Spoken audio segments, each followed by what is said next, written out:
Yeah, is the screen visible? Yes, Swati. Okay. So, compliance framework for depository participants. Basically, for every DP, they need to perform their day-to-day operations. For that, they need to comply with all the regulations and policies, which is decided by SEBI and CDSL time to time. It includes regulations, transparency, requirements, law, standards, rules, policies. It is basically a complete framework which includes the Depositories Act 1996, the SEBI Depositories and Participant Regulation 2018, the bylaws and operating instructions of CDSL, all the directives, circulars, communiques which issued by SEBI and CDSL time to time, and Prevention of Money Laundering Act 2002. So basically, why the compliance is required?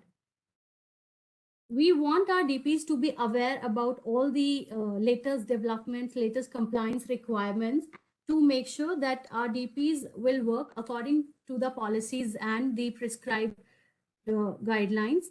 So it will also enhance their security and improve their business process. So the objective is that they should be aware about the compliance requirements, and they should strengthen their internal controls, checks and risk management procedures, and also they can offer better services to the beneficial owner. Basically, our DPs are the intermediary between the depository and the beneficial owner. So we want our DPs to be updated and should provide the best of the services to the ultimate user. So what's in store? These all things we are going to discuss during this presentation. First is reports, documents to be submitted to CDSL, commonly observed discrepancies, deviation in audit and inspection, uniform penalty structure, new developments in compliance, redressal of investor grievance, PMLA compliance requirements, surveillance obligations by DP. So first we'll be seeing there are various type of reports and documents which are required to be submitted to CDSL. We will see one by one. And for every report, the due date is given. I request all the DPs to adhere to the due dates, because in case of delay in submission, penalty will be levied or it will be intimated to the member committee. And if you comply with the due dates, such actions will not be taken. Basically, most of the reports are online only, and the detailed procedure is given in Communique 215 issued in the year 2017. Now we'll see the first report is audited annual financial statement. As per bylaws point number 16.2.1, every DP is required to submit the audited financial statement. That has the frequency of the same is on annual basis, and it should be sent only by the main DP. The due date for the same is 30th of September. Many times it is observed that the AFS submitted by the DP is without the auditor's reports or annexures, or sometimes even without schedules and note to accounts. So I request all the DPs that it should be in a complete form, and this AFS should be attested by the director of the company or the statutory auditors or practicing chartered accountant. Then we have the second document, which is a net worth certificate. The format for computation of net worth is given in the operating instruction, Annex 17.1. This is the computation is based on the audited financial statement only. And again, it has to be signed by the statutory auditor or practicing chartered accountants of the DP. I would like to add here, the frequency of the same is again on annual basis, and the due date is 30th of September. And as per new SEBI notification dated 23rd Feb 2022, it is advised to comply with the net worth criteria specified in the circular, which says that stockbroker shall have net worth of rupees 3 crores within 1 year of the date of notification of the SEBI, which shall be increased to rupees 5 crores within 2 years of the date of notification of the SEBI. So we have already sent mails and reminders to such TPs whose net worth is below 3 crores as on 31st of March 2022. It is advised to submit the net worth duly certified by their statutory auditors and practicing chartered accountants as on any date after 31st March 2022, indicating the net worth at least 3 crores on or before January 16, 2023. And as for the due date given in the SEBI notification is 23rd Feb 2023. I request such TPs to increase their net worth as per the due date, failing which CDSL shall be constrained to take action against such TPs as may be directed by our member committee. Next report is the internal audit and concurrent audit report. Every DP should conduct internal audit in respect of the DP operations, and it has to be conducted by the qualified chartered accountant or a company secretary or a cost accountant. And at least one person who is conducting the internal audit should be NISM certified. So it's a half yearly report. It needs to be submitted to CDSL on half yearly basis. That is from 1st April till 30th of September. The due date is 15th of November, and from 1st October till 31st of March, the due date is 15th of May. This again need to be submitted by the main DP, including the branch reports also. So it's an online submission. The detailed procedure is given in Communic 215, issued in the year 2017.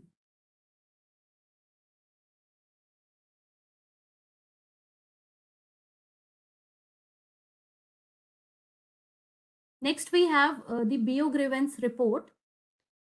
BO Grievance report is a monthly report. Basically, every DP is required to submit the same on monthly basis by the 10th of the following month. Means if you are submitting the report for November, so the due date would be 10th of December. And a consolidated report should be submitted by the main DP for all its branches. In case if there are no grievances, nil report need to be submitted to CDSL. The format for the same is given in Annexure 17.4 of operating instructions. Next we have is compliance certificate. That is again an half yearly certificate which is required to be submitted to CDSL twice a year. This has to be digitally signed by the compliance officer of the main DP. So the deadline of the same is as on from 1st July to 31st December. The due date is 31st of January, and from 1st January to 30th June, the due date is 31st of July. So if the 30 days have elapsed after the prescribed time frame for submission of the compliance certificate, penalty will be levied, and CDSL will restrain such DPs from new account opening. And also the matter is referred to the member committee if the delay is beyond 60 days from the prescribed timeline. Then we have the risk assessment template. This is again an online submission. We have given one RAID module in web CDAS itself. This has to be submitted to CDSL on half yearly basis. Basically, it's a document or a information. SEBI has actually formulated a risk assessment template and directed the depositories to provide the information related to the DPs on half yearly basis. So we have given this module in web CDAS itself, and it's a maker checker concept basically. So DPs are wholesale responsible for accuracy of the information provided in risk assessment template, because thereafter the data is sent to SEBI by CDSL. So make sure the details which you are entering in the risk assessment template is correct and accurate. So this is again an half-yearly report which need to be submitted by the main DP. Now next is compliance report for internal audit and inspection. After completion of annual inspection, basically we conduct annual inspection of our DPs, and when we complete inspection, we sign off the inspection report with the auditor and the compliance officer of the DP. So thereafter, if there are any non-compliance or any deviation, we issue letter to such DPs through email as well as through CDAS in reports module. So so DPs are required to submit their reply within 30 days, and it has to be again submitted by the main and branch DP. Now again, if there is a delay in submission of the compliance, penalty will be levied. We will see the same in penalty slide subsequently. Next is change in compliance officer. If there is any change in the compliance officer of the DP, it has to be intimated to CDSL on immediate basis by the branch and main DP. And the format for the same is given in the operating instruction, Annexure 17.2. I would request that please send, if there is any change, please send your request as per the prescribed format only, because if the format is not as per the Comnique, then it may not be considered and the details will not be updated in our system. So please refer Annexure 17.2 if there is any change in compliance officer. Then next is change in address of office.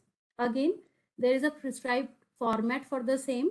It is given in the operating instructions, Annexure 15.6, and it has to be intimated to us on immediate basis by the branch and main DP. Next is number of STR filed with FIU IND. As per PMLA policy, if there are any suspicious transactions, then it is the duty of the DP to report such transactions to FIU IND directly within 7 days of discovering the transaction as suspicious. The same need to be informed to CDSL also, but only the count of STR need to be informed to CDSL filed with FIU IND during a given month. And report should be sent to CDSL latest by the 7th of the following month. And soft copy should be sent to us through mail. The mail ID is pmla@cdslindia.com. And nil reports need not to be submitted. Only the count of STR you need to inform to CDSL, and complete transaction details you can directly report to FIU IND within 7 days of discovering such type of transactions.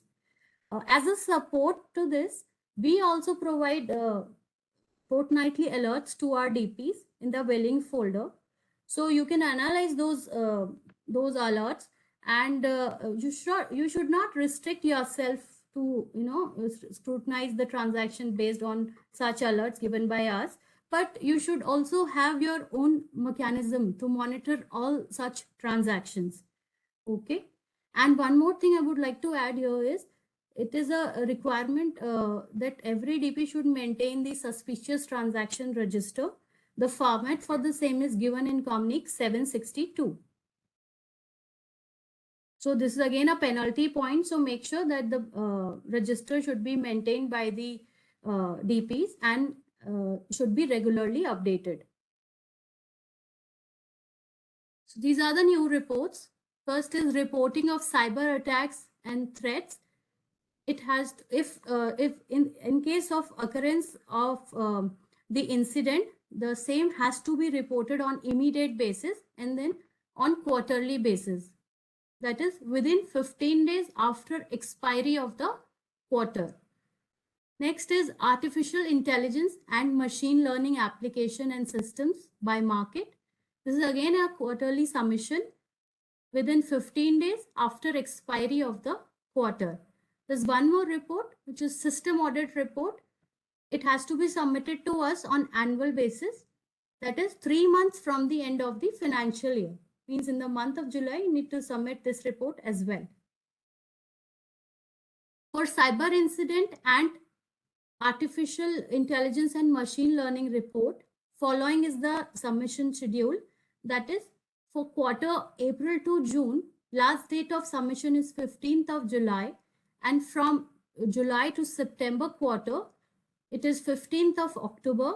Then for October to December quarter, it is 15th of January, and from January to March quarter, it is 15th of April. For more details, you can refer the circular 302, which was issued in Comnic, which is issued in the year 2021. So this is all about the various reports and documents which are required to be submitted by every DP to CDSL. I would again request that DPs should adhere to the timelines, because it is many times it is observed that we are doing the follow-up with the DPs for submission of the reports and documents. So please make sure that DPs should submit the following documents within the prescribed timeline. So this is all from my side. Now I request my colleague, Mr. Abhrajyoti Bera, to take this presentation further and discuss about the commonly observed deviations which we observed during our annual inspection. Thank you very much. Thank you. Thank you, Swati.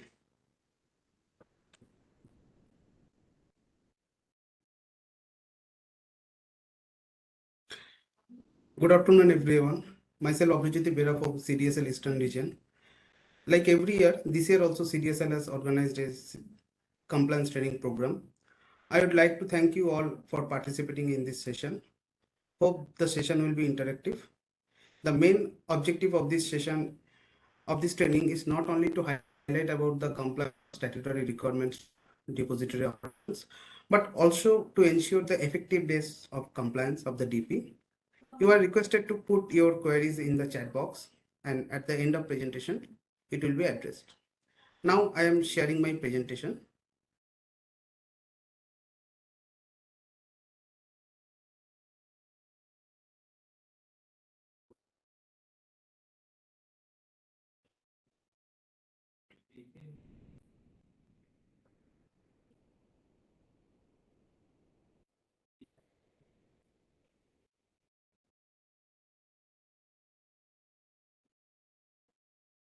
Hope it is visible to you all.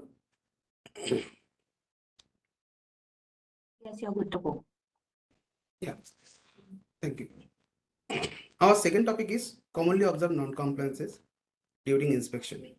We have accumulated commonly observed non-compliances and we'll discuss on these deviations. The main objective is to minimize the deviations and establish a better and efficient compliance structure in depository operation. First, we will share non-compliances related to KYC registration and account opening. Here, we observe that DPs are not registered KYC record in KRA within stipulated time period. Similarly, corrective action not taken by DP for KYC taken on hold or rejected cases. Further, DPs are not fetched the electronic records or documents from KRA system. In this regard, we are advising you all to follow Communic 2748 and 2774 regarding SEBI guidelines and registered KYC in KRA system within 10 working days from the date of execution of documents. Further, for hold and rejected cases, DP should ensure to act immediately, freeze the particular account in back office, and rectify the deviations. In case of change of permanent address, DP needs to update the same in KRA also. DP is ensured to follow Communic 6049, 6291 and 122 of 2021 regarding CKYC. KYC details of all new as well existing accounts need to be uploaded in CKYC database. We also observe that appropriate bank details not updated according to the status of the BO. For example, in case of repartable NRI account, NRO bank details update demat account. Non-reportable account, NRE bank details updated with demat account. In case of change of address, confirmation letter required to send to BOs at both address, that is new as well as old address. Here we have also found the deviations. The DPR send the confirmation letter only to the new address. Necessary documents or information not obtained from different types of clients. For example, FEMA declaration not obtained from foreign national or NRI, or in case of HUF account, co-personal signature not obtained on power of attorney documents. In case of non-POA client or non-EDIS client or PMS manager, DP does not issue DIS booklet. In this regard, DP is advised to follow Communic 523 of 2021 regarding DIS issuance optional form, which need to be obtained from BO. In case of minor changes in name, that is spelling correction, expansion of name, addition of middle name, abbreviation of name, necessary from BO. So here in this regard, we are advising our DP to follow Communic 17 of 2019, where the necessary declaration and confirmation required to take from the particular account holder. Now we will share the non-compliances related to account opening, related to online account opening. It is observed that live photograph of the clients not obtained under e-sign mechanism for the time stamping and geolocation tagging record not maintained by DP. It has been observed that DP does not have a system to check the liveliness of the client appear for online account opening. DP is advised to note that in case of Aadhaar-based online account also, liveliness of the client need to be checked. In case of account open using OVD, that is other than Aadhaar. So in that scenario, IPP and VIP or client must be taken on record and the same need to be preserved. In case of online account, DP needs to verify e-sign details of the client based on the name, gender, year of birth, and compare the same with the client details available in their record. It is also observed that crop signatures are not taken under e-sign of the clients, or similarly crop signature not taken on KYC form under applicable field. In case of penny drop facility using API, DP should maintain the record of success failure of bank validation. It is also observed that in case of rejected transaction, DP doesn't obtain the cancel check from the respective clients. In case of OVD accepted as a proof of identity or proof of address, the same is required to be taken under e-sign of the clients. DP should note that PAN is compulsory to be obtained. However, the same cannot be accepted as proof of identity. In case of third-party address given as corresponding address, KYC completion intimation letter need to send through register post or speed post or by courier. And in case of return undelivered of the particular confirmation letter, the said demat account need to be freezed. DP is required to undergo software and security audit of their online application. Further, in case of onboard service provided by any third-party vendor, the confirmation about software and security audit need to be taken from the software vendor.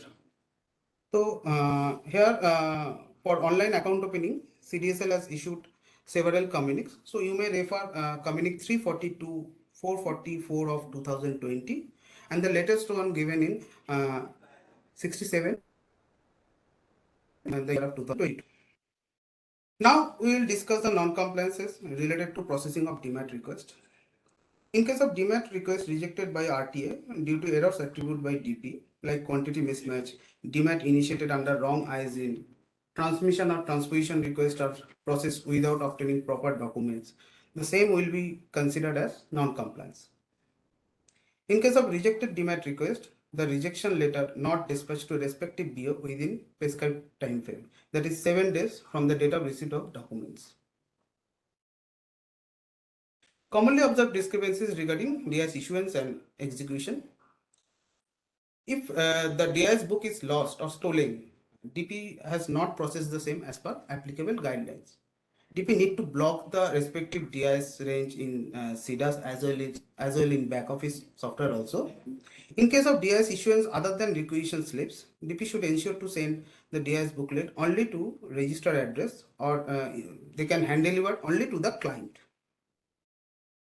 DP is advised to take utmost precaution before entering the DIS serial number in CDAS. DP need to maintain proper inventory record and ensure that physical inventory is tallied with the inventory record. It is also observed that DP has executed off-market or interdepository instruction slips without proper reason code.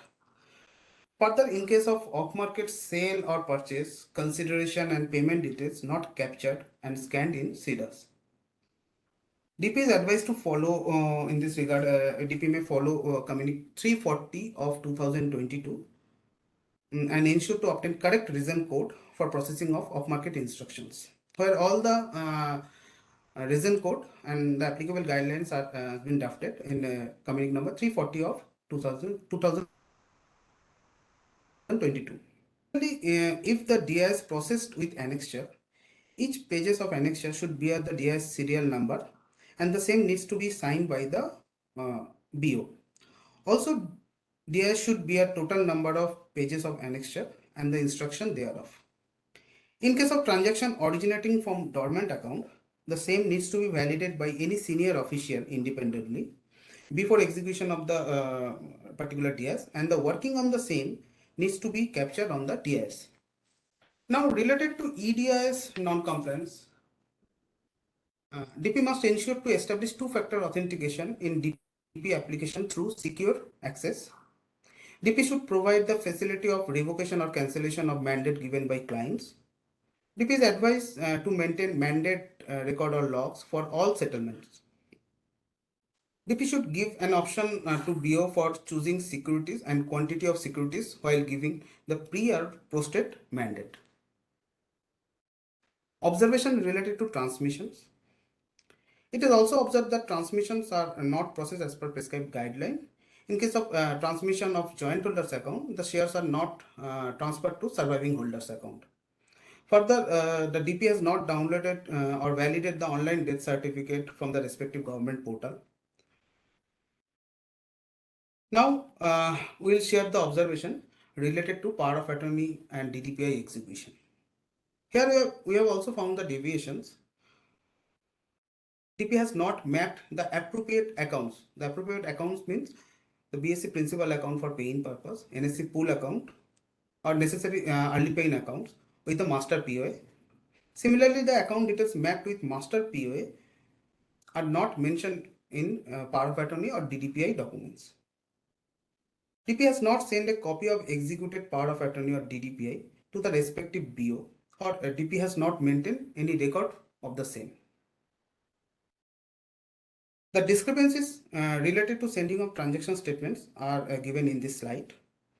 So all are requested to follow Communique 3190, where it has been clearly drafted what to do. The DP needs to send the monthly transaction statement to the BO who are doing transaction in a month. DP is required to send one physical statement to such clients who are having nil transaction and nil holding throughout the year. And in case of nil transaction but having holding in the account, DP may send the half-yearly transaction statement. In case of sending transaction statement electronically, DP is required to send the same by affixing their digital signature. Deviation related to other transactions. There is also delay observed in submission of monthly concurrent audit report. As we all know that monthly concurrent audit report need to be submitted to the DP within 10th of next month. So you may refer to the latest Communique of 535 of 2022, where the latest format of a concurrent audit report is given, and ensure to obtain monthly concurrent audit report within 10th of subsequent month. Similarly, it is also observed that DP is not using back office software exclusively for all DP related activities. DP is not providing facility of choosing BSDA option while opening Demat account. Similarly, DP has not reassessed the eligibility of BSDA clients at the end of billing cycle. Further opt-out option exercised by BO not marked in CDAS or in back office software. All associated person having checker or rechecker rights should qualify NISM 6, and in addition to that, compliance officer is also required to qualify NISM 3A. DPs are advised to mandatorily use their DP easiest for processing of instruction at least once in a month, so that easiest can be used by them as a contingency measure in case of any connectivity issue. Now we will discuss about the non-compliance observed at service center. Here we have observed that scope of the activity is not clearly defined or documented. For the name of the main DP services offered at the... clear போட்டுறங்க நீங்க explain Sorry. Okay. Thank you. Scope of the activity is not clearly defined or documented. Further, the name of the main DP services offered at service center is not properly displayed. The list of do's and don'ts are not displayed at the service center. The identification of the associated person involved in DP service center operation are not taken on record by the main DP. Associated person having checker rights at service center are not NISM qualified. In case of service center managed by franchisee, the franchisee agreement not made available at main DP. Here the same thing is continued. The investor grievance register not maintained at the service center. Further information related to investor grievance redressal mechanism is also not displayed at the service center. We have also observed that inward and outward register is not maintained by the service centers. So DPs are advised to follow Communic 3579 where necessary compliance requirements of the service center are provided. Our third topic is penalty. Though it's a very hard topic when we talk about penalties. However, we need to discuss on the same when we observe repeated violation, irregularity and non-compliances carried out by DP. According to SEBI guidelines and Depository Act 1996, both depositories has framed an uniform penalty structure and which is approved by SEBI. The objective of imposing penalty on depository participant is to emphasize upon every DP the importance of observing compliance of various regularity requirements and to discourage them from non-compliance or violations. DP penalty structure has been revised by increasing the 2 times in the existing penalty structure. And the amendment is given in CDSL operating instruction point number 11.11.1. The scale of penalty to be levied for non-compliance, irregularity, repeated violation or delay in compliance is furnished in annexure 11.1. So you may refer Communic 235 of 2022. The compliance reported by DP will be verified during a subsequent inspection. In case of compliance reported by DP is found to be false, materially incorrect or misleading, the matter will be referred to the disciplinary action committee for necessary action. Disciplinary action committee or member committee has a right to impose the penalty which deems fit. So irrespective of the monetary limit, so it may be on the higher side. If the total monetary penalty levied on a particular DP in last 3 years exceed 1 lakhs, the matter will be referred to member committee. Our fourth topic is new development in compliance. Now we will discuss about the 6 QAC attributes. You all know about it. As per Communic 152 of 2021, 6 QAC attributes shall be mandatorily for all client account. So name, address, PAN, a valid mobile email and income link shall be updated at the time of account opening, following which accounts will not be activated. A list of such frozen account for 6 QAC updation failed was already informed to the respective DPs. So DP may contact to respective BOs and unfreeze the accounts for obtaining missing requirements. Nomination, the second development. Section 73 of Companies Act 2013 provides the rights for nomination by holders of securities. Investor opening a new account on or after October 2021 shall have a right to appoint nominee. The nomination details is compulsory to be obtained from the respective BO. As per Communic 325 of 2021, nomination form needs to be signed under wet or e-sign mechanism. Surveillance obligation. Though we have a separate slide on surveillance obligation requirements. Hence, I am not going in details right now. The details compliance requirement will share with you shortly. You may refer Communique 309 of 2021 and the 5 of 2022 regarding surveillance obligation of depository participant, wherein DPs are advised to put in place a surveillance framework to generate different types of alerts. CKYC. As per SEBI Circular 66 of 2016, Central KYC Record Registry directed the intermediary to upload KYC record with CKYCR database. Further, White CKYC notification dated 4th January of 2021, all registered intermediary are directed to upload the record of legal entities as well in CKYC platform. So any account open nowadays is required to be upload this KYC data in CKYC database. Online account opening. As you all know that CDSL has allowed online account opening of individual other than and non-individual. So you may refer Communique 447 and 518 of 2021. All are requested to ensure that the documents obtained for online account opening are as per CDSL bylaws and operating instructions and then put into CDSL system for account opening. The account opening forms and supporting documents should be e-signed or digitally signed by the holder or the concerned authorized person. The necessary checks and balances are required to be taken care by DPs for online account opening. The investor is required to use Aadhaar for online account opening. The documents, for example, proof of identity and proof of address, account opening form, copy of check, etc., needs to be signed electronically using Aadhaar. The email ID and mobile number needs to be validated.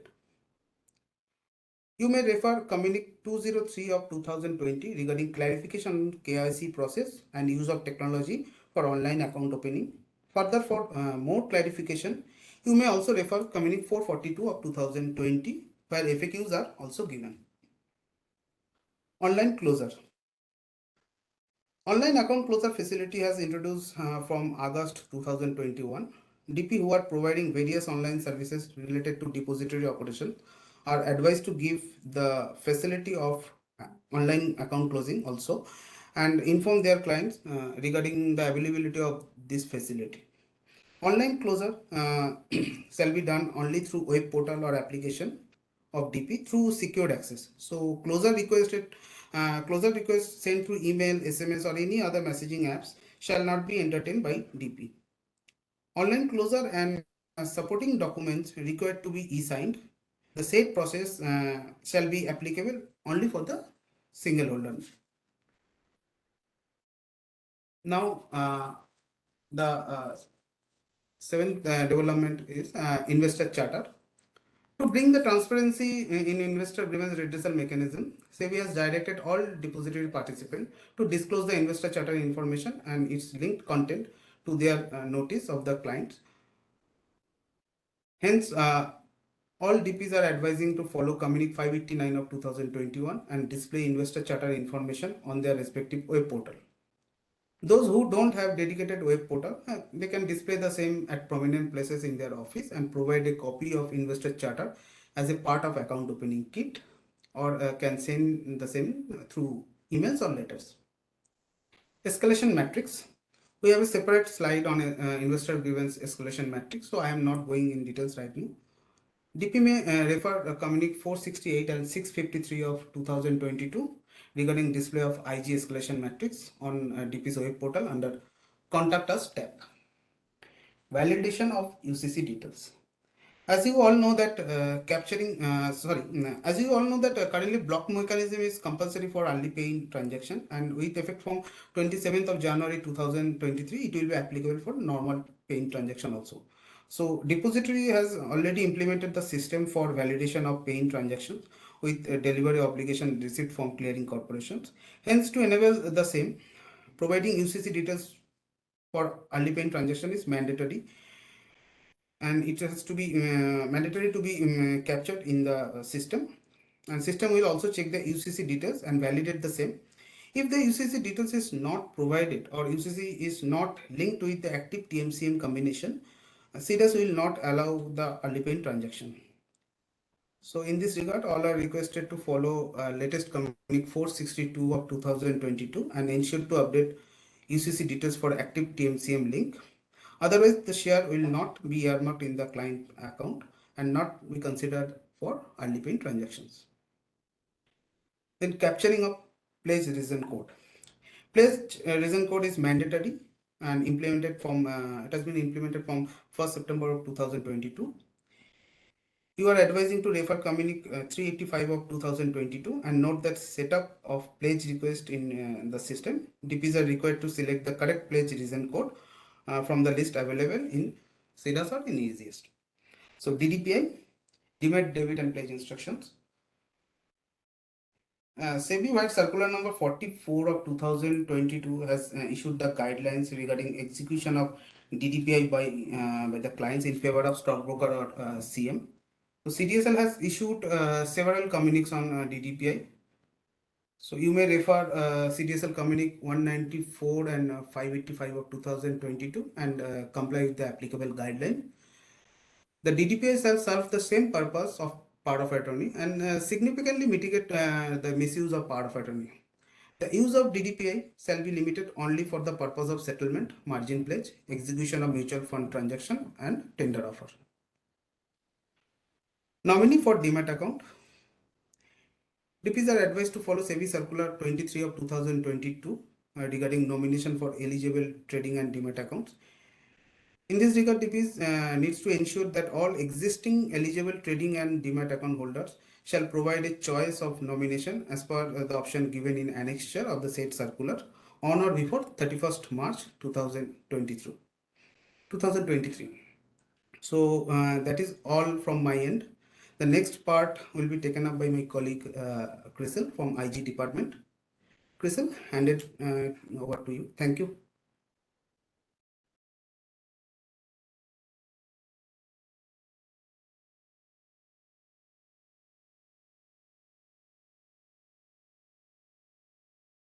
Thank you, Abro. Request you to just confirm if I'm audible.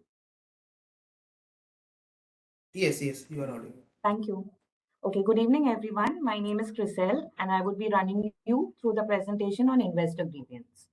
In case of any queries, request you to drop them in the chat box, which shall be addressed at the end of the session. Okay, so most often investors get confused as to whom to approach and how to approach in case of a grievance. The different sources through which the complaint can be registered are through email or letter, website, that is of the DP or depository, SEBI scores, which is a centralized web-based complaint redressal system that enables investors to lodge and follow up their complaints and track the status of redressal of complaints from anywhere.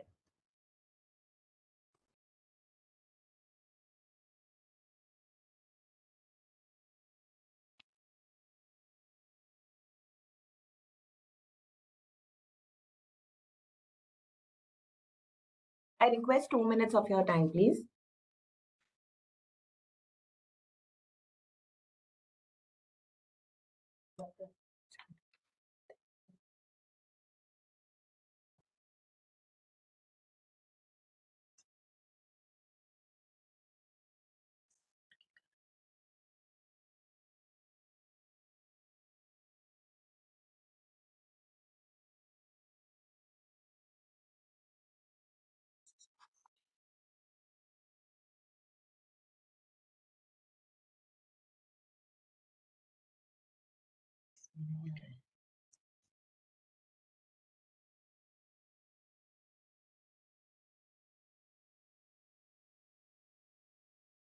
From the slideshow of the PPT and start. Okay, thank you for your patience.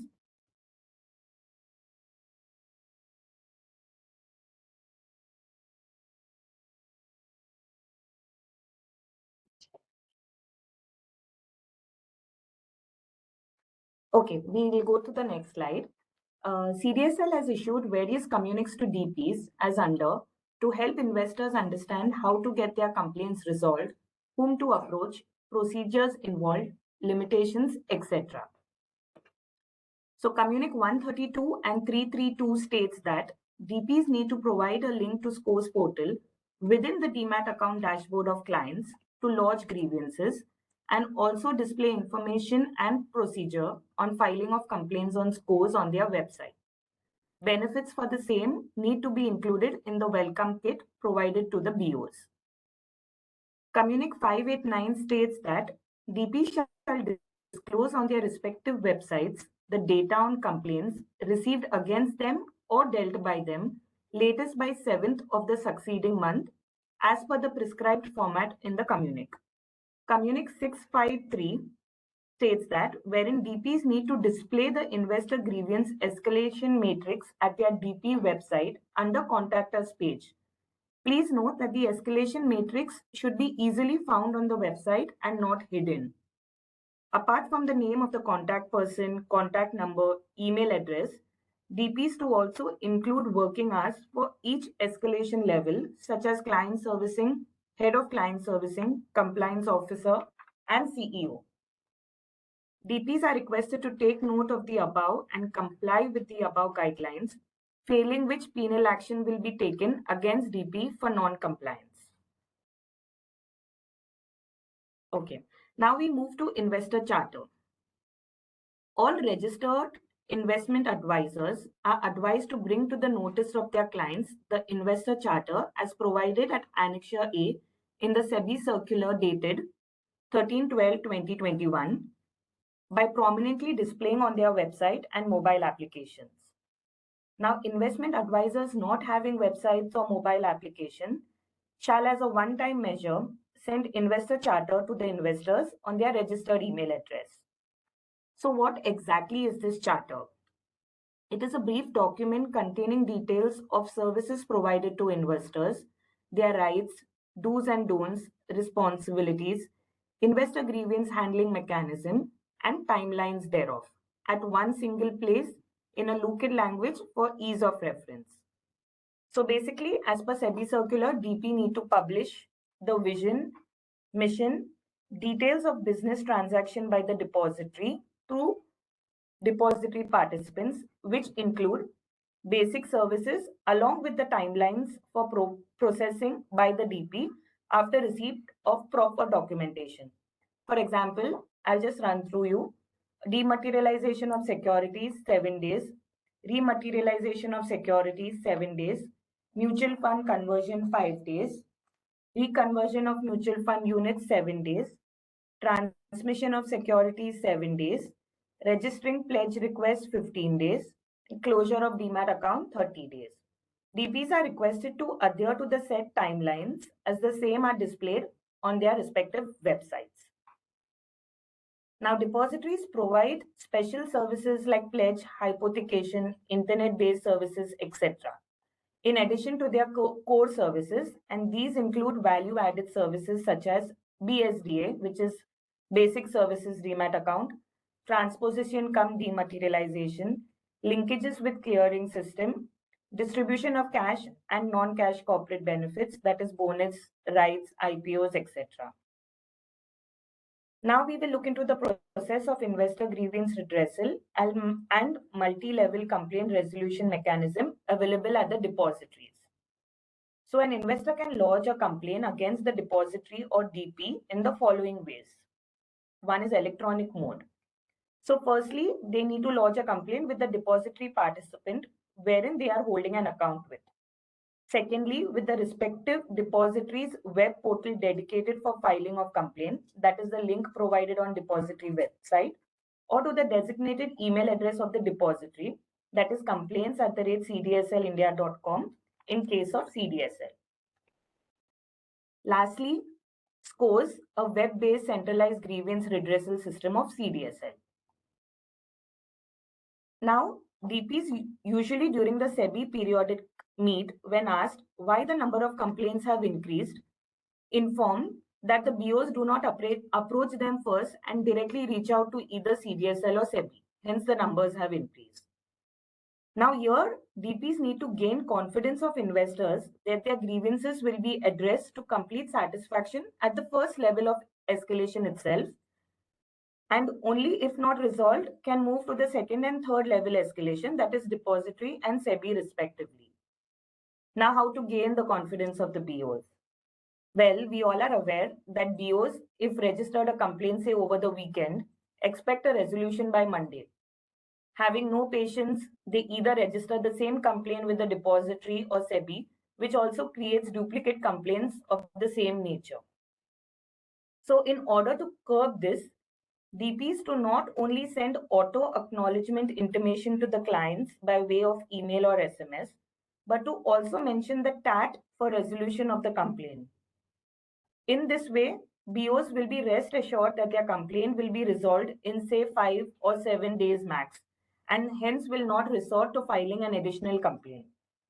Further, if DPs feel that the complaint requires additional time for resolution, then the same shall be informed to the BO.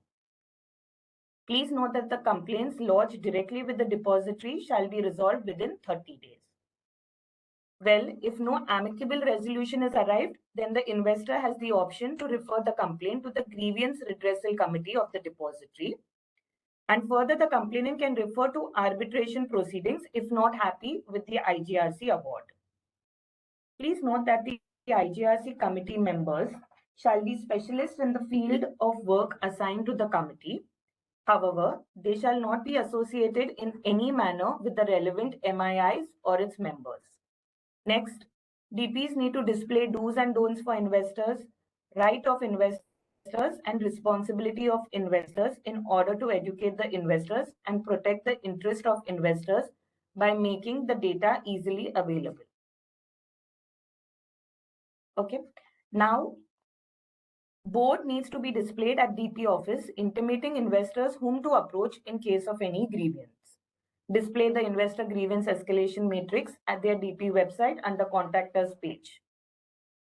Investors should be guided to ensure that not only DMAT account related complaints are submitted, that only DMAT related complaints are submitted and not broking related complaints. Efforts to redress the grievance at the DP end to the investor's satisfaction so that he or she does not take recourse to the depository or SEBI. Now we will look into the frequently observed complaints that come under high risk category complaints and should be treated with utmost importance. So first is unauthorized transaction and changes in account. Please note that transaction done in the DMAT account or change should always be supported by proof. All proofs to be maintained for 8 years after closure of account. Next is non-modification of master details. Modification in master details should be carried out promptly and a confirmation to that effect generated from CDAS should be forwarded to the BO. CDSL intimates the client separately. DPs to ensure that modification done on DP's back office should also simultaneously be done in CDAS. Next is non-receipt of transaction statements. DPs to send transaction statement to their clients monthly and proof of dispatch should be maintained and shown to the investors in case of complaint regarding non-receipt of the same. For unauthorized excessive charges, there should be absolute transparency in schedule of charges and BO should be made aware in case of any change. Guidelines regarding 30 days notice to be followed for revision in change and proof to be maintained for the intimation of revision sent to the client. Please note, if proof is not maintained by the DP and complaint is registered regarding wrong or excess charges, then DP has to compensate the client. Next is delay in demat of securities.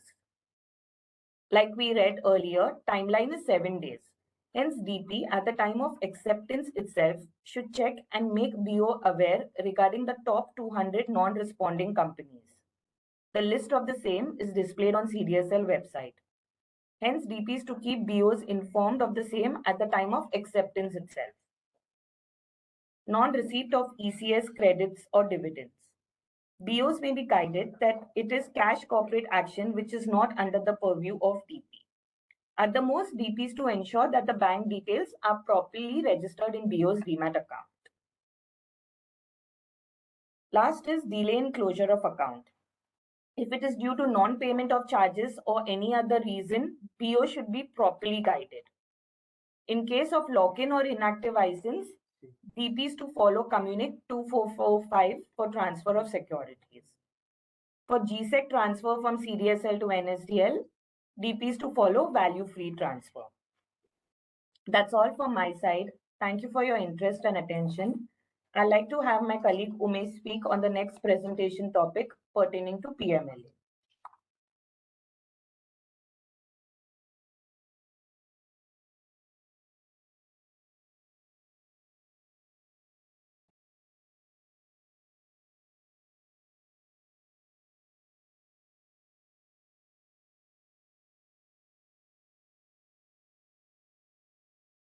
Yeah, good evening. I believe I am audible clearly.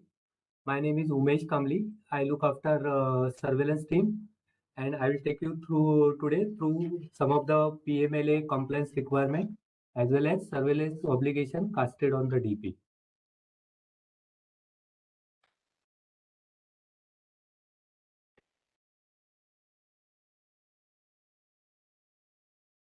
Yeah, TPs are reporting entities who have the obligation under PMLA, whereby they have to maintain the information. Whenever any regulatory seeks the information, they have to furnish the information, file STRs, identification and appointment of principal officer as well as designated director. So basically reporting entity, that is REs, which in our case DPs, will be giving the information to FIUND, and FIUND is acting as a central national agency who receives the information, then analyzes, process and disseminates suspects financial intelligence to various agencies such as law enforcement agency, intelligence, which are included under section 66 of PMLA. That means FIUND, what it does, that not only from a DP, they collect the information from various banks, brokers, other financial institutions. They combine it, collate it, and then on a PAN related basis, they pass on the information to law enforcement agency so they can take necessary action.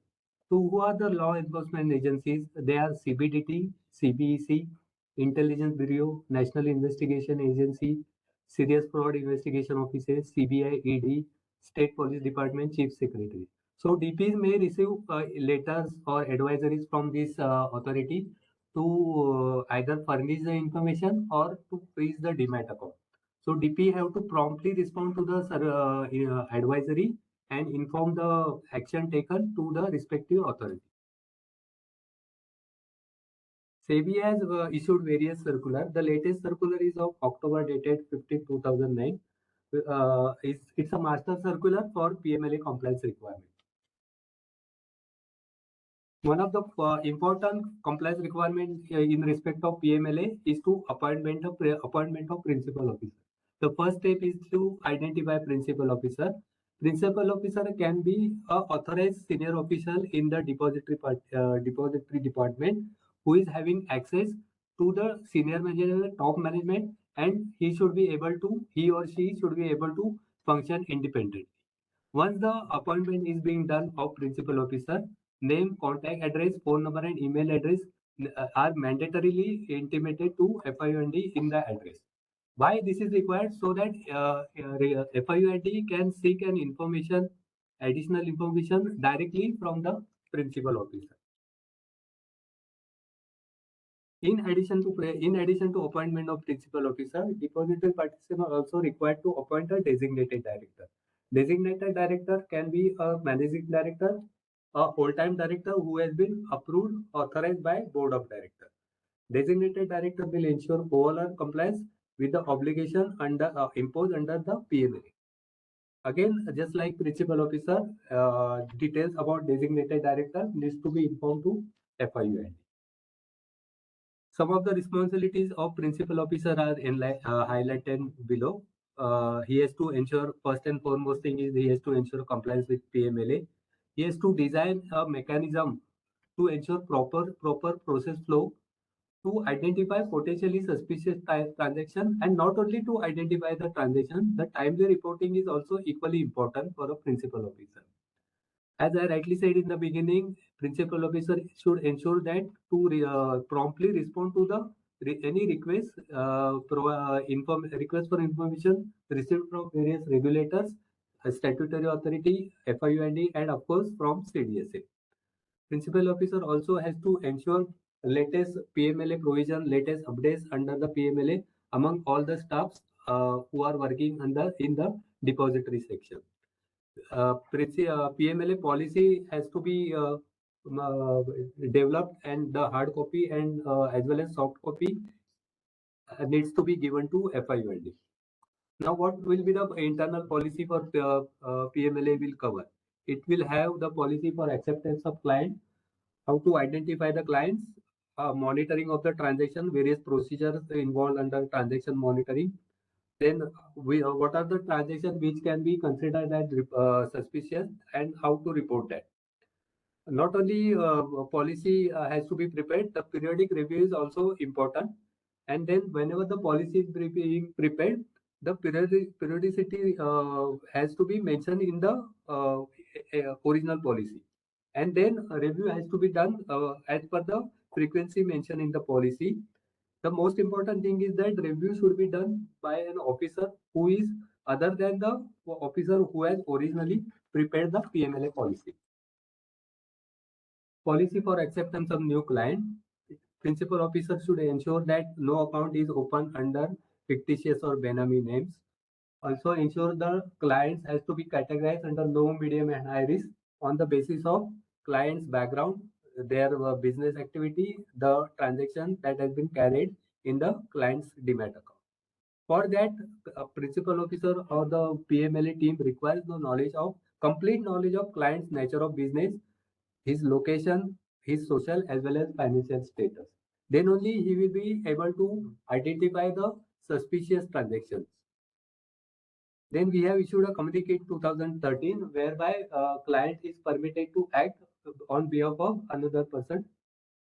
That also needs to be verified. Principal officer also has to maintain a balance, checks and balances to ensure that identity of the client does not match with any other person having a criminal background or the person name is appearing in the ban entity list. So how to do that? We have certain sites which are given on the slide, but DP should not restrict themselves. They can have their own mechanism to verify and check the identity of the client. Not only identification of client is required, continuous due diligence is required wherever there are suspicions of money laundering or financing of terrorism is suspected. So all the transactions are to be continuously monitored in such cases. Client of special category. The client of special category always needs to be treated as high risk clients. Non-resident Indian trusts, charities, then companies who are having a close family shareholding. Non-face-to-face clients are categorized under client of special category, because these clients, as you can see, these clients are not easily contactable by the DP on day-to-day basis. Again, politically exposed person are also to be treated as special category. PEPs will be the person who are interested in prominent public function in a foreign country. So this PEP declaration will be solely based on the declaration given by the person at the time of account opening. Additional due diligence, enhanced due diligence has to be monitored for this high risk client as well as PEPs. Now we'll move to client identification procedure. Whenever a PEP is going to open a demat account with you, any of the DP, prior approval of the senior manager should be taken before opening the demat account. DP official also should ensure that timely access of client identification data and transaction records are accessed on timely basis, because many regulators seek the information and DP has to provide that information within the prescribed timely. Client of high risk countries, such as having unusual banking secrecy, active narcotic production, are subjected to enhanced scrutiny of transactions. So, on time-to-time basis, CDSL is regularly issuing a communique whereby these high-risk countries are the details of high-risk countries are given, and also the links where these high-risk countries are updated is provided. So, DP has to update their back office accordingly for such countries. DP also has to ensure that to obtain a sufficient information to identify a person who beneficially or control that demat account. In addition to that, it is more important to identify the customer identity using reliable independent source document as well as independent information. Once the account is open, DP also should conduct ongoing due diligence and scrutiny of the transactions throughout the course of business relationship. That means till the account is closed. Which transaction can be treated as suspicious? Transaction that gives a reasonable ground of suspicion that it may involve proceeds of crime or may involve financing of the activity relating to terrorism. So if you come across a transaction whereby the justification of the income range is not matching or the client is not giving the uh, uh, sufficient explanation, then that may lead to a transaction which may have a suspicious. Then transactions appear to be in unusual and unjustified complexity. Just now I told you about the economic rationale. That means the income range given by the BO and the transaction, whatever transaction it is being conducted, are not matching. Whenever any transaction is found to be a suspicious, DP has to ensure that the STR will be filed within 7 days from the date of detection to FIUD. That means, for example, I'll take an example for the month of December. If any transaction has been happened on 2nd December, but you have noticed and after analysis, you have come to the conclusion that that transaction is reported, is found to be suspicious on 15th December. So from 15th December, you have time of 7 working days to file the STR with FIUD. And also DPS to ensure that all the abandoned or attempted transaction needs to be reported while filing the STRs. Confidentiality is utmost thing. That means you should not inform any other person, relative, or directly to the BO that STR is being filed. STRs can be filed on FinNet Gateway portal. The site is www.fiuindia.gov.in. Currently, version 1 is under in operation. Version 2 is under development and various testing is going on. Some of the DPs might be involved in the testing of this version 2. So hopefully they are planning to release the version 2 in the month of January. The reports which are needs to be filed are in XML format, and it's a simple thing. No hard logic is there. Easy to understand. All the helps are given in the FI India side. Once the STR is filed, DP has to intimate only the count. No need to inform about the details of STR. Only the count needs to be reported to CDSL before 7th of subsequent month. If there are no STR, nil STRs is filed, nil report need not be sent to CDSL. And important thing is records of reporting is to be maintained for all the suspicious transactions reported. Now we'll move to the record keeping and retention record. DP should take all the reasonable care to store the hard copies of all relevant takeoff. Nowadays, many DPs are also keeping it in scanned document. That scanned document should be also made a practice that it should be retrieval within a short time. Whenever any soft copy has been maintained, restoration and retrieval of the data should be done within a short time. Soft copy, whenever it has been backup has been done, that media has to be also periodically checked whether the backup media is working properly. So that tomorrow, if any information is asked by FIMD, you should be able to provide within the time limit. record keeping.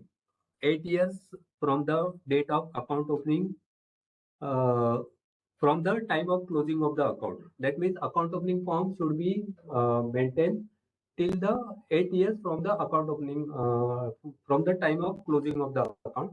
Same applies to the date of transactions. That means DIS and other related document or any other instruction should be maintained for 8 years from the date of the transaction. But again, here, if any ongoing investigation or transactions which are reported to FIUND is there, then the same should be retained till the reporting authority to whom you have reported or the regulatory authority who has asked the information from you informs you that the case has been closed. Till that time that all the records has to be maintained. So you cannot destroy that within the 8 hours timeline. Hiring of employee. Whenever a new employee is getting employed in depository depository participant section, ensure that you have a policy for adequate screening of recruitment staff to maintain a high standard. The staff who has been appointed should not have any suspicious background and are suitable to perform their duties.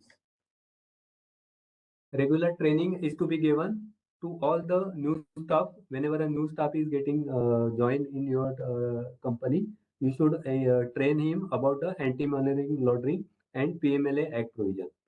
Apart from that, for all the existing staff also, ongoing training has to be conducted to update them the recent update, whatever has been provided by PMLA, FIUND or CDSL. You can also, DP can also educate client by preparing and circulating pamphlet literatures containing PMLA and CFT guidelines. How CDSL supports to the DP? CDSL provides fortnightly alert, that is STRs 1 to 5. STR 1 to 5 is being provided on fortnightly basis. Recently, FIUND has issued a guideline which has been informed to all the DPs, designated director as well as principal officer through email. Being these guidelines are confidential in nature, we have not issued any communique mentioning the guidelines detail. So that email has been sent to principal officer and designated director of each DP, and these alerts needs to be generated at DP end also, and depository also will be starting the generating the alert with effect from January 23. So any alerts pertaining to FIU, these new RFI guidelines, there are 7 RFI new alerts will be generated by depository, which will be made available to the DPs with effect from January 2023, and this will be made available in the existing surveillance application. Depository is that I'll take you to that surveillance obligation part in just a few minutes. So therein we will be providing the separate menu for FIU alerts, and all the 7 alerts wherever it is applicable, it will be given to you for necessary analysis. Alerts are based on various parameters. First 1 to 5 alerts are sent through billing folder. Again, I am repeating the new RFI that new 7 alerts will be provided through surveillance application. DP has to identify the suspicious transaction by analyzing the financial status and nature of the business of the client. For suspicious transactions, he has to maintain a register and record the action taken for each fortnightly cases. Apart from these transactions, DPA also has to require to monitor other transactions. Designated individual entities, implementation of UN Security Council Act and EU Common Positions and Regulation Act has been implemented. Consolidated list of individuals and entities under UNSC Resolution 1267 and 1988. Recently, we have issued a communique mentioning the list of countries coming under this UNSC Resolution Act. So my request to the DP to monitor the circulars issued from the CDSL on time-to-time basis and ensure that their back office is updated for all the compliance point of view.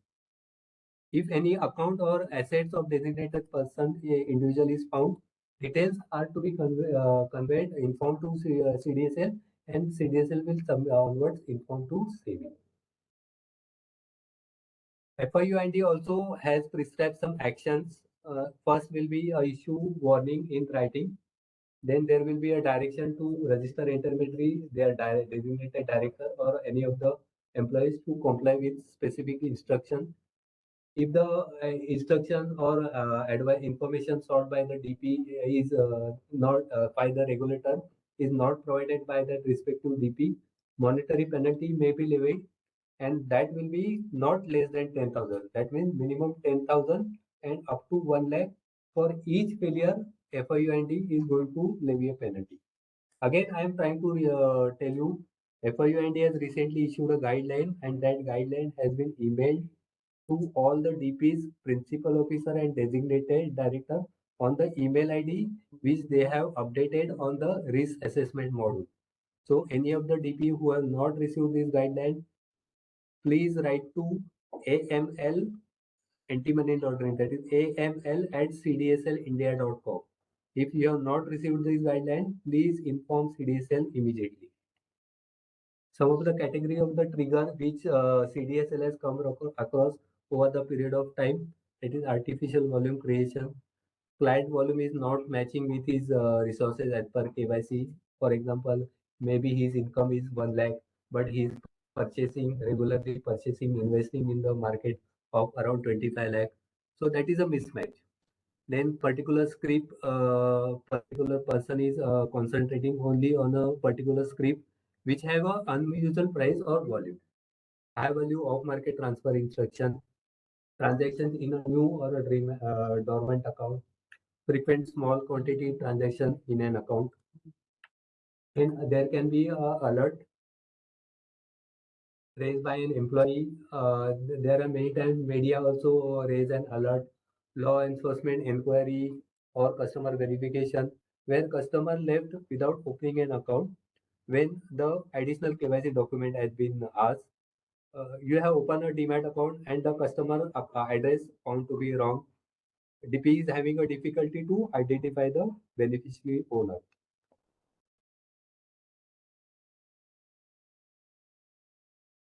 Adverse media reports about criminal activity, terrorism activity. So DP has to keep a watch on these details which has been published under media and whether any accounts at their end are matching with this list of person appearing in the media reports. Till now, I have completed the PMLA compliance requirement. So there are few slides about surveillance obligations. I'll take you through that. Surveillance obligations casted on the DPs. Till 2021, exchanges have given the obligation to a broker. So SEBI has came up with the guideline to why not a surveillance obligation should be casted on a DP, and DP should also do active surveillance on the demat account which has been opened by them and the transactions processed by them. So 309 communique has been issued on July 15, 2021. Some of the highlighted points are surveillance policy needs to be framed. DP has to independently generate various types of surveillance alert. Client due diligence has to be added. Reporting the status of alert generated by DP. Compliance officer as well as internal auditor and concurrent auditor of the DP, there are some obligations which has been casted on compliance officer and internal auditor. Quarterly reporting of the status, which are the alerts generated by DP. Again, here I am highlighting, I have found that many DPs are giving the count of the alert which has been generated by depository. That means the FIU quantify alerts which we are generating, CDSL is generating, or we have also started giving the alerts on surveillance portals. So that count again DP is giving in the quarterly reporting. DP should not do that. DP has to give the count of alert generated at their end. Recently SEBI has also approved a penalty for late or non-submission of quarterly reporting. That means I'll take the example of current quarter only. For the quarter October to December, the reporting of the count should be completed by 15th of January. So please ensure that the reporting is done by 15th. Single day delay will also be levied penalty. There is around 2,500 penalty is being advised by the SEBI. So we have to comply with the SEBI direction, and DP will be levied penalty for late or non-submission of this reporting. If any surveillance obligation is not fulfilled by the DP, CDSL can take a disciplinary action. Some of the alerts which we have suggested to DPs, which they can generate at their end in their back office. One of such alerts are alert for account open with same PAN, mobile number, email ID. So here I would like to provide you some information. Here you are generating an alert for same PAN, same mobile number, same email ID within your DP. But at CDSL end, we are also independently doing an activity for accounts open with same PAN, mobile number, email ID, bank account number. And there we are having currently we are analyzing the account. 20 or more accounts has been opened. So a person has opened more than 20 accounts with same PAN, same mobile number, same email ID, same bank account or same address. But that accounts are spread across all the depository participants. So any DP may have a single demat account. So whenever CDSL inquires you about such things, you will have to ask the BO, boss ठीक है आपने मेरे पास एक ही demat account open किया है but CDSL ने मुझे inform किया है कि आपने टोटल 20 डीमैट अकाउंट ओपन किए more than 20 account so what could be the reason to open the 20 demat so that justification the BO needs to provide for opening more than 20 accounts. Then another alert which a DP can generate at their end about letters or emails which are being sent to the clients are getting bounced. So then DP has to take the necessary action. We have also identified that some of the viewers also make frequent changes in their address, email IDs, mobile numbers. Recently, we have found some BOs, so shortly my surveillance team will contact the respective DPs. One of the BO has modified his email ID 45 times. So that reason we are in process of finding. So you can also generate an alert at your end. Why the BO is continuously modifying, doing the frequent changes in address, email ID, and mobile. Frequent off-market transfer by a client within a short period. Off-market transfer which is not communicating with the income, as well as off-market transfer as well as place transaction. Off-market transfer immediately after modification of the details of the demat account that can be raised to suspicions. Client off-market transfer vis-a-vis profile of the account. That means transfer with reason code gift. Frequent off-market transfer with gifts or donations to unrelated parties. Then frequent transfer with reason code off-market sale. So here DP has to give more attention.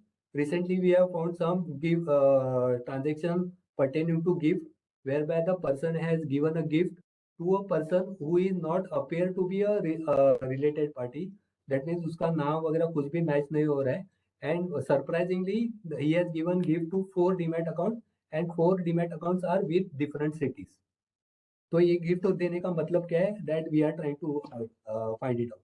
So whenever, again, I am requesting you that whenever CDSL is asking an explanation for such transaction, please cooperate with us and take that, ask the justification from the BO. So main important thing is that BO should be made aware that somebody is watching them. If they are doing any wrong transaction, somebody is watching them. That is the main intention behind all this.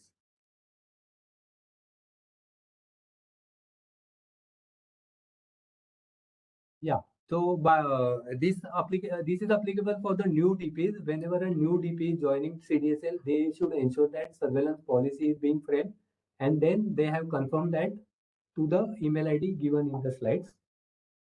As rightly said in the beginning, from October 1, 2021, DP has to start generating the alert at their end. And then they also have to obtain approval from their board.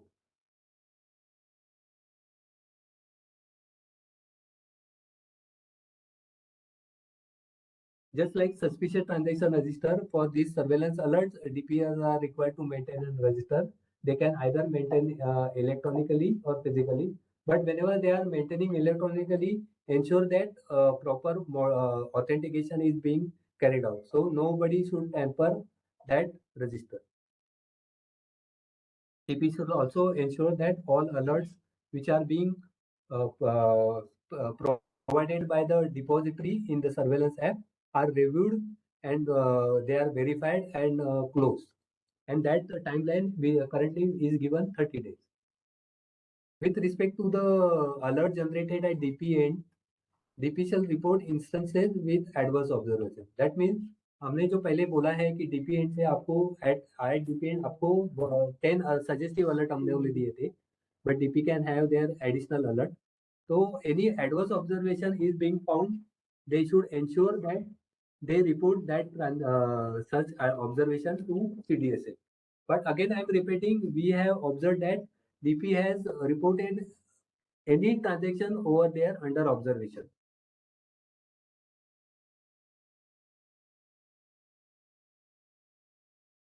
Compliance officer will be responsible for all the surveillance activities conducted in the DP. Internal auditor has to review the surveillance policy, its implementation, and also review the alerts generated during the period of audit. And any observation should be reported in their should be mentioned in their report. The example which I have given for October to December, they have to submit that by 15th January. So that is mentioned over there. DPs are also required to provide duly approved status of the alert on quarterly basis, and that has to be done on the surveillance portal. Thank you so much, Umesh. And thank you all for your active participation in the chat. Now the Q&A session will be addressed by Ms. Lata Nair. Over to you, Lata. Good evening, everyone. We have received a few questions in the chat, so I will go one by one. First one was about VAPT requirement. Yes, it is required to be submitted by the DP annually and within 1 month from the date of completion. Cybersecurity audit, it is required to be submitted and it is part of the system audit. So you don't need to submit it separately. It can form part of the system audit. Regarding the forms which are required to be submitted for a new DP, we have the details appearing on our website, cdslindia.com, under Depository Participants section. You can go to how to become a DP, and we have the entire thing updated in that. There was another question that whether a single nominee can transfer through transmission to a joint account. Though you cannot do that, if there is a single nominee, the nominee will have to open an account in a single name, get the accounts, all the accounts transferred to his name, and then he may further open a joint account and transfer the securities from that single account. Do's and don'ts are to be displayed clearly on the notice board of the DPs. Okay. And there was another question regarding submission of surveillance obligation on quarterly basis. Yes, it was explained by Umesh in his slide. It is required to be submitted on quarterly basis, and non-submission will attract penalty. If investor charter is provided on the website, is it still required to be communicated to the DP, to the BO or new and existing BO? It is not mandatory, but for the ease of your investors, you can very well send them an email at least with the details. Regarding the correctness of the risk assessment template, there was a question that some values are 0 in the risk assessment template and how to validate that. These are deliberately kept 0 because these are the information which is picked up from our CDSL system. So DP is not required to enter anything in that. DP can only enter what are the fields enterable by them. In case you want to cross-check, after the risk assessment template is completed, there is an inquiry option available. You can go to the inquiry option and view the details which are updated. Then there was another question regarding the portfolio valuation. That is, if the client's portfolio valuation is increased substantially, after he opens the account wherein he has mentioned his income range as suppose 15 lakhs and his valuation is in crores. Yes, it can be provided it is due to inheritance or appreciated to the market conditions. Still, if the DP feels it is suspicious, you can ask for an explanation. And another way is you can ask the client to modify his income range and increase the income range, submitting a modification request. That was all. I think the presentation was pretty clear, so I didn't have much questions. Still, we can address your queries. You can write to audit@cdslindia.com. With that, we conclude today's session, and we hope we have been able to enhance your awareness and on compliance and audit requirements. I thank you on behalf of the entire CDSL team. Good evening.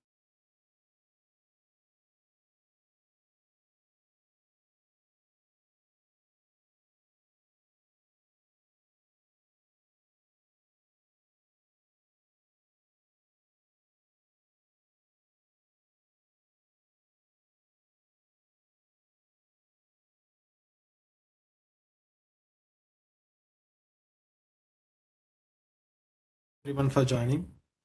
Good evening.